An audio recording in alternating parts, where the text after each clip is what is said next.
সাক্ষ্য শুনবো। Hallelujah. Prophet জি এইবার অনেক বড় সাক্ষী। এইবার সাক্ষী দিচ্ছে 20 বছর ধরে অসুস্থ ছিল। আমরা হিলিং প্রার্থনা দ্বারা এইবার সম্পূর্ণ সুস্থ হয়ে গেছে প্রভু। হালেলুয়া। হালেলুয়া।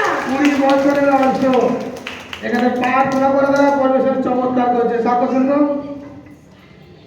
পাপাইজি যখন হিলিং প্রার্থনা করে আগুনের তাপ আমার গায়ে লেগেছিল, সেই হাত লেগে দাঁড়িয়েছিল, আমার পেটের মধ্যে ঢুকে গেল আগুনের মধ্যে। এই মুখ দিয়ে সেই আগুনের মধ্যে কি যন্ত্রণা, আগুন যেরকম বাড়িতে হাত দিয়ে প্রচুর যন্ত্রণা হলো। আর যখন তুমি অনলাইনে প্রার্থনা করেছিল, আমার গায়ে বাতাস হয়ে গেছিল, তোমার ফুটের বাতাস। হালেলুয়া।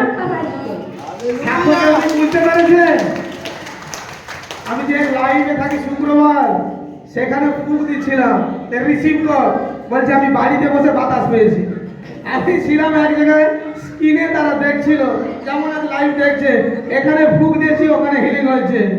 যতজন আমার সহবর্ষে চলছে, এরা সঠিক গোলাঘর পাবে, চরানি পাবে, যিশু নাসরি নামে।